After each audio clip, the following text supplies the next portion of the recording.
Shalom, selamat pagi saudara-saudara. Kita bertemu lagi di dalam kasih cinta Tuhan. Pada pagi hari ini, sebelum kita mendengarkan sedikit firman Tuhan, mari kita berdoa terlebih dahulu. Bapa kami yang ada di dalam kerajaan surga, dimuliakanlah nama-Mu, datanglah kerajaan-Mu, jadilah kehendak-Mu di bumi seperti di surga. Tuhan, pada hari ini kami mau mendengarkan sedikit firman-Mu. Biarlah firman-Mu itu menjadi pelita bagi kaki kami, pelita bagi hidup kami. Tuhan, semua yang kami lakukan biarlah menyenangkan hati Tuhan, biarlah dapat diterima setiap perbuatan kami. Biarlah kami selalu mencari wajah-Mu, biarlah kami selalu dapat menyenangkan hati-Mu. Bapak, sebentar kami akan mendengarkan sedikit cerita, sedikit dari firman-Mu, agar kami dapat dikuatkan iman-iman kami kepadamu Tuhan Yesus. Terima kasih ya Bapak, terima kasih ya Roh Kudus, terima kasih Yesus. Kami awalinya bersama Engkau. Hanya di dalam nama Yesus kami berdoa dan bersyukur. Amin. Selamat pagi saudara-saudara. Sampai kita bertemu pagi hari ini untuk memuji Tuhan, untuk menyembah Tuhan. Saya ingin membagikan sedikit cerita tentang pengalaman saya di dalam penglihatan alam roh saya yang terjadi pada hari Minggu pagi ya. Itu tanggal 11 bulan 9 2002 jam 9 pagi lah. Saat itu saya sedang berbaring di tempat tidur saya karena saya istirahat. Karena kan saya ada bikin makanan, dan jam 2 jam setengah 3 itu saya sudah bangun. Sebelum saya melakukan aktivitas, saya berdoa dulu, menyembah Tuhan dan membaca sedikit firman Tuhan. Setelah itu saya akan melakukan tugas-tugas saya untuk mencari nafkah. Dan setelah itu jam-jam 9, setengah 8 saya biasanya beristirahat di kamar untuk memulihkan kondisi karena lelah bekerja. Nah, pada saat itu jam 9 itu entah bagaimana langsung sekejap di dalam alam roh saya itu saya melihat suatu penglihatan roh ya. Itu ada seorang yang berpakaian putih, memakai sorban, dan di depannya itu ada beberapa orang tawanan, kurang lebih antara 5 atau 6 gitu ya. Dan mereka semua mengangkat tangannya ke atas. Yang memakai baju putih dan bersorban itu membawa senjata seperti tembakan atau pistol ya.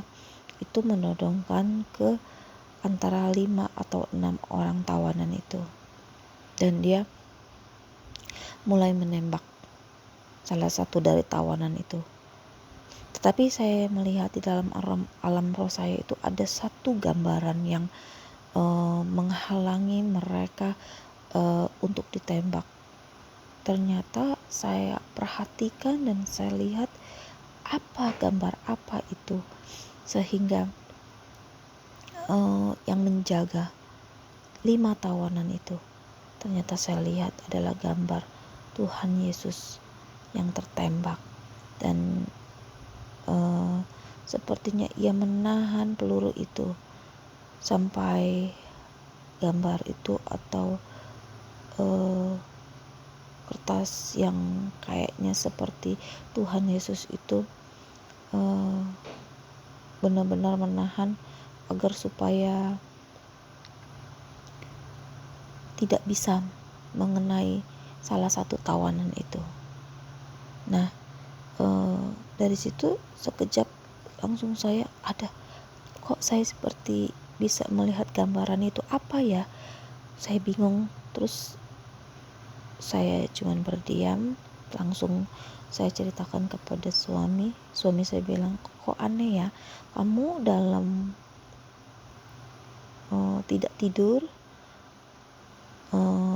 bisa melihat seperti itu. Nah, saya juga bingung dan saya langsung berdoa, Tuhan, apa yang ingin Engkau sampaikan kepada kami? Mungkin orang yang belum mengerti atau orang yang tidak pernah mengalaminya tidak percaya, tapi itulah yang saya alami dan saya ada tergerak hati untuk bertanya kepada Tuhan dan ingin menyaksikan ini semua kepada yang mendengar agar supaya tahu kenapa. Saya tanya sama Tuhan beberapa hari, saya berdoa, Tuhan kasih jawaban ke saya. Di dalam dunia sekarang ini kan banyak roh-roh jahat yang ingin sengaja menjatuhkan anak-anak Tuhan. Dan saya tanya, Tuhan, siapakah ya orang yang memakai baju putih dan bersorban itu? Nah, di dalam Tuhan berikan saya hikmat, ternyata orang yang bersorban itu adalah iblis yang menyamar atau roh jahat yang menyamar, menjadi nabi-nabi palsu yang menyesatkan banyak orang, yang membawa anak-anak Tuhan terjerumus ke dalam dosa, ke dalam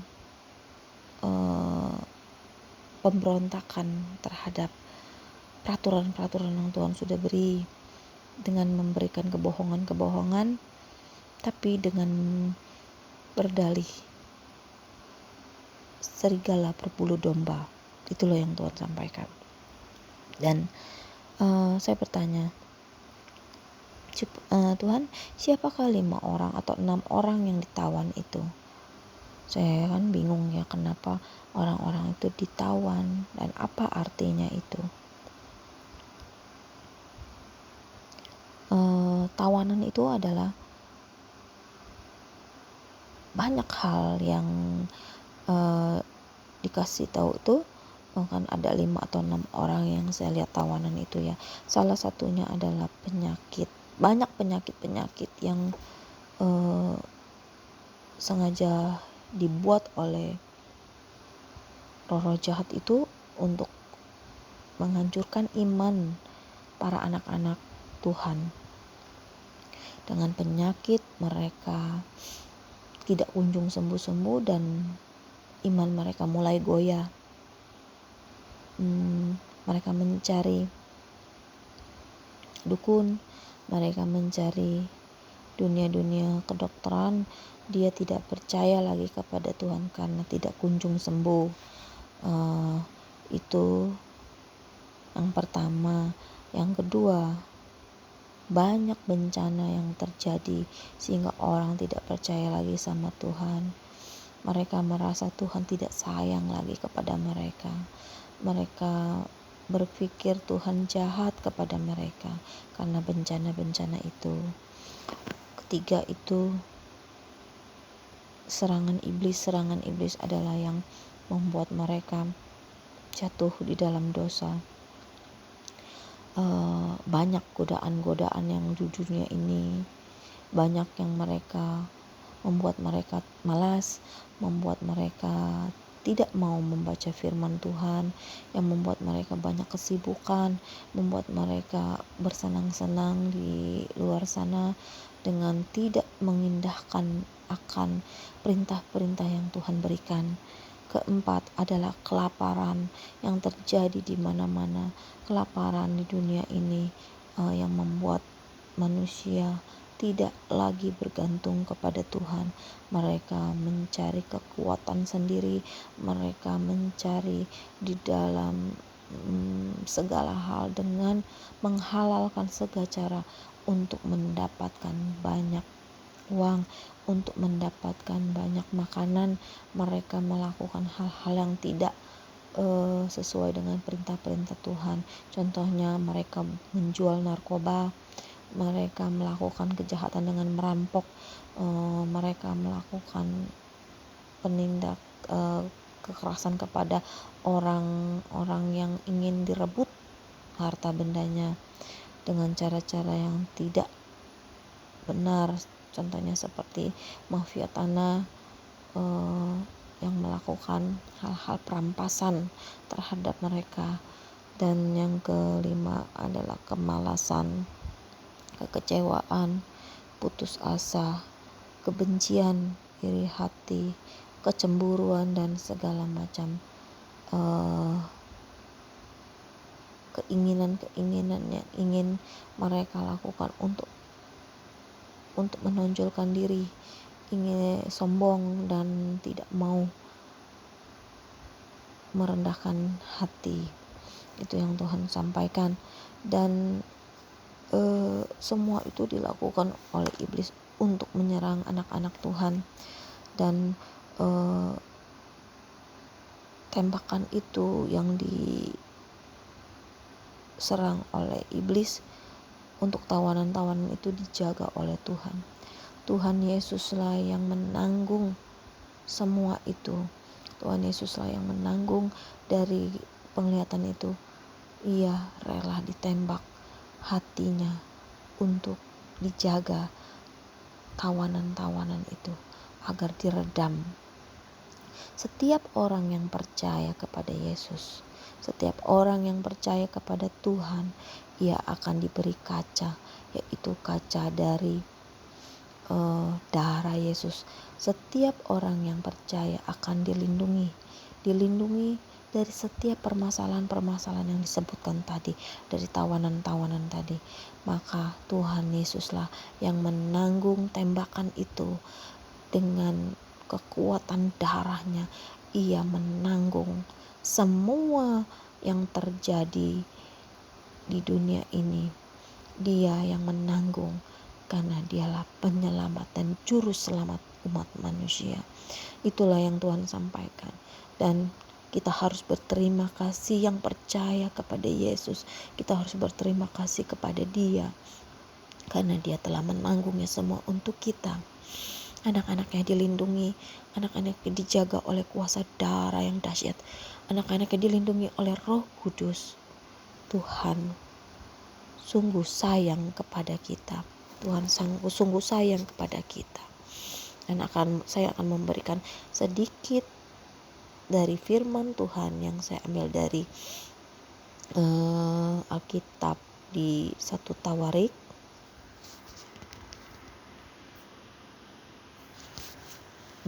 ayat 22 ya. 1 Tawarik 16 ayat 22.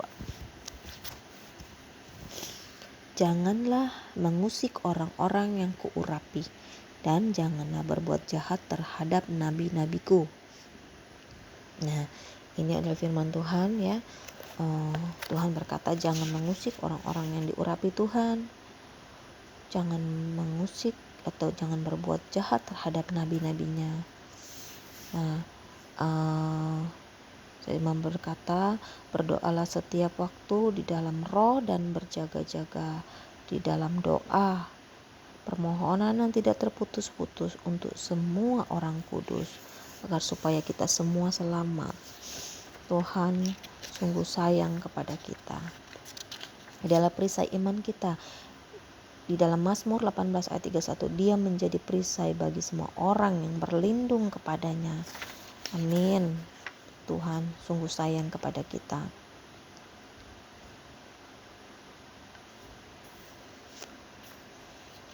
Ada juga di dalam firman dalam Ayub pasal 33 ayat 21, karena matanya mengawasi jalan manusia, Ia melihat segala langkahnya. Setiap langkah kita harus atur. Kita minta pertolongan Tuhan agar supaya kita tidak terjebak di dalam dosa. Karena waktunya sudah dekat, mari kita bertobat agar kita selamat. Di dalam Amos 5 ayat 14, carilah yang baik dan jangan yang jahat, supaya kamu hidup. Dengan demikian Tuhan Allah semesta alam akan menyertai kamu atau menyertai kita. Tuhan berkata, carilah dulu yang baik, jangan yang jahat, maka Tuhan akan menyertai kamu. Tuhan Yesus sungguh baik. Tuhan sangat baik. Dalam Lukas 12 ayat 4 berkata, janganlah takut ya. Aku berkata kepadamu, Tuhan berkata kepada kita. Hai sahabat-sahabatku, Tuhan mengatakan kita adalah sahabat-sahabat Tuhan. Janganlah kamu takut terhadap mereka yang dapat membunuh tubuh dan kemudian tidak dapat berbuat apa-apa. Mari yang percaya kepada Tuhan, kita tidak boleh takut akan dunia ini. Karena dia hanya bisa membunuh tubuh kita, tetapi tidak bisa membunuh roh kita. Karena roh kita adalah milik Tuhan. Dan kita harus takut kepada Tuhan yang bisa membunuh baik tubuh, roh, dan jiwa kita. Nah saudara, saya juga ingin sedikit memberi firman-firman ini supaya teman-teman dapat diberi kekuatan juga untuk mengikut Tuhan Yesus sampai nanti Tuhan Yesus datang yang kedua kalinya. Di dalam Lukas ayat 21 ayat 8, waspadalah supaya kamu jangan disesatkan, sebab banyak orang akan datang dengan memakai namaku dan berkata, akulah dia, dan saatnya sudah dekat. Janganlah kamu mengikuti mereka. Banyak nabi-nabi palsu di mana-mana di seluruh dunia ini sudah menyatakan bahwa Yesus sudah datang, dan inilah Yesus, inilah aku yang berkata. Janganlah percaya kepada itu, karena mereka akan banyak menyesatkan banyak orang, sehingga banyak orang yang lari daripada Tuhan. Keselamatan itu tidak akan pernah datang lagi kepada mereka yang lari kepada Tuhan. Jangan ya saudara, tetap beriman kepada Yesus Kristus. Dialah Tuhan dan Juru Selamat kita. Ayat lagi yang saya ingin bagikan. Bentar ya saudara. Saya ingin memberikan sedikit firman Tuhan agar kita dikuatkan di dalam Yesaya 46 ayat 4. Sampai masa tuamu aku tetap dia. Sampai masa tuamu Tuhan tetap Tuhan. Dan sampai masa putih rambutmu Tuhan menggendong kamu. Tuhan atau aku telah melakukannya dan mau menanggung kamu terus. Aku atau Tuhan mau memikul, kemudian menyelamatkan kamu. Oh, terima kasih Tuhan sungguh baik. Tuhan sangat baik. Sampai rambut kita memutih, sampai kita tua, Ia mau menggendong kita. Sungguh baik Tuhan kita. Di dalam Yesaya 49 ayat 25b sampai 26. Sebab aku sendiri akan melawan orang yang melawan engkau, dan aku sendiri akan menyelamatkan anak-anakmu. Aku akan memaksa orang-orang yang menindas engkau memakan dagingnya sendiri, dan mereka mabuk minum darahnya sendiri, seperti orang mabuk minum anggur baru, supaya seluruh umat manusia mengetahui bahwa aku Tuhan adalah juru selamatmu dan penebusmu yang maha kuat, Allah Yakub. Amin. Terima kasih Tuhan. Tuhan akan melawan orang-orang yang jahat, orang-orang yang menghancurkan kita, yang menghancurkan anak-anak Tuhan. Dia sendiri yang akan melawannya, dan yang menindas kita. Ia akan memaksa orang-orang itu untuk memakan dagingnya sendiri dan mabuk oleh darahnya sendiri. Jadi kita tidak perlu takut, kita tidak perlu membalas orang yang jahat kepada kita, karena Tuhan yang akan membalaskannya. Kita hanya berdoa supaya orang itu bertobat. Dan di dalam Yesaya 45 ayat 12, Yesaya 45 ayat 18b maksudnya, dan Yesaya 46 ayat 9. Aku Tuhan dan tidak ada yang lain.